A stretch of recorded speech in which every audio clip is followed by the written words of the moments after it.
Bonjour chers amis et surtout chers ennemis, il y en a de plus en plus et c'est tant mieux.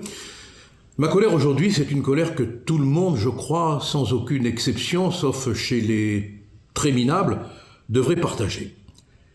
L'antisémitisme que l'on croyait enfoui, peut-être avec naïveté éradiquée, réapparaît à la faveur sinistre du conflit dit israélo-palestinien.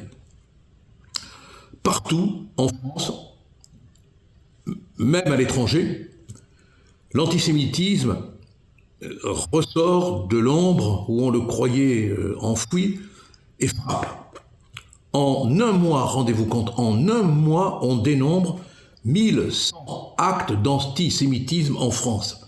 Des tags, des croix gammées, des compatriotes juifs à qui la police municipale conseille de ne pas garder les volets ouverts, une municipalité qui fait enlever les affiches des malheureux otages, partout la violence contre les juifs.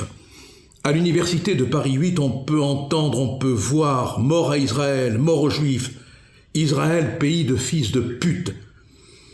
Partout ces croix gammées qui réapparaissent dans leurs grimaces sinistres, partout l'antisémitisme.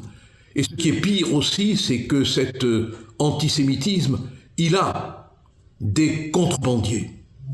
Et on les voit à l'œuvre dans certaines émissions de télé. Meurice, de France Inter, l'humoriste à Képi, il s'est permis de dire que Netanyahou était un nazi sans prépuce. Cette allusion au physique rappelle, pour ceux qui connaissent un peu l'histoire, les procédés rhétoriques des nazis, des collabos, des fascistes, des antisémites. Il faisait, paraît-il, de l'humour, mais quand on regarde ses tweets, on se rend compte que son humour n'est que la prolongation de son idéologie détestable. L'humoriste, vous savez d'où il vient? Il vient du baptême, si j'ose dire, que lui a donné Dieudonné. Et oui, c'est lui qui l'a lancé. Alors, comme disait grand-mère, la CAQ sent toujours le hareng. Voilà, il y a maintenant un antisémitisme médiatique. Quand on le lui reproche, et quand gentiment la direction le sanctionne, légèrement, feutrement, il prétend qu'il est Charlie. Non, Charlie, comme ça a été dit, c'est pas une poubelle. Et puis s'il est Charlie, c'est Charlie la trouille, parce que ses cibles sont toujours les mêmes, des chrétiens, des juifs. Donc c'est vraiment, s'il est Charlie, c'est Charlie la trouche. En réalité, c'est un idéologue qui se sert de son humour pour faire passer, en faisant rigoler. Autour de lui, tout le monde rigolait d'un rire bouché, d'un rire gras, sur l'antisémitisme, voilà. Mais il n'y a pas que France Inter, il y a France TV aussi. Je ne sais pas si vous avez vu cette émission au cours de laquelle un humoriste, oui, on les appelle comme ça maintenant, des humoristes, dans une émission qui s'appelle Quelle époque? Minable époque, avec Léa Salamé, toute pâmée de rire, qui met sa petite main comme une fillette devant le visage pour ne pas pouffer de rire. La pouffeuse de rire. Ouais. Il n'y en a qu'un qui rit pas, tiens, je l'ai remarqué, c'est De Chavannes. Hollande, Dodeline, de la face en riant lui aussi. Le jeu, c'est un jeu éducatif, paraît-il. On pose des questions comme celle-ci. Une qui passe protège pas de la pluie, antisémite ou pas? Les juifs ont beaucoup d'argent, antisémite ou pas? Et tout le monde se marre, tout le monde rigole. Et c'est sur une chaîne du service public. Vous me direz, il y avait les filles publiques, il y a maintenant le service public. Alors, devant cette montée de l'antisémitisme, la présidente de l'Assemblée nationale, qui n'est pas de mes amis, et le président du Sénat ont décidé d'organiser une marche. Bon, en France, on n'a plus que des marches pour s'exprimer. Normalement, toute la France aurait dû être derrière ce mouvement. Mais voilà que ça n'a pas été l'unanimité, c'est la marche de la désunion. D'abord, le premier à dire qu'il n'irait pas marcher, c'est bien évidemment Mélenchon.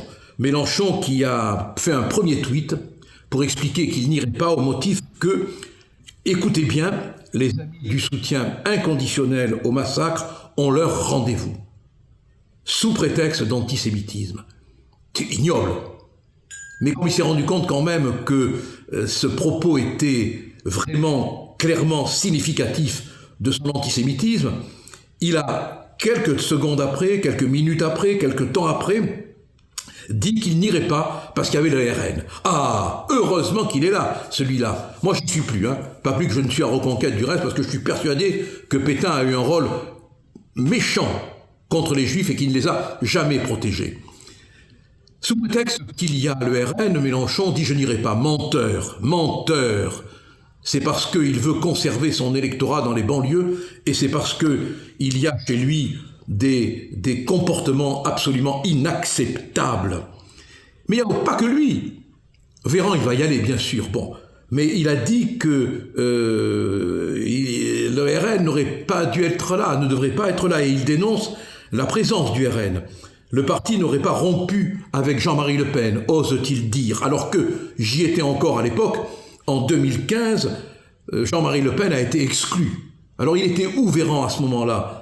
En train d'astiquer la francisque de François Mitterrand, le bon socialiste astiqueur, ou bien en train de contempler dans une prière sanitaire l'espérance des vaccins à venir?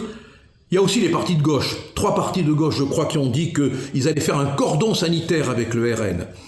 Oui, le cordon sanitaire, vous vous rendez compte, ils en sont là. Mais pourquoi n'ont-ils pas fait le cordon sanitaire avec la France insoumise quand ils étaient dans la NUPES, alors qu'ils allaient manifester, les insoumis, avec des gens tout à fait douteux, tout à fait discutables, tout à fait frontaliers du terrorisme? Pourquoi?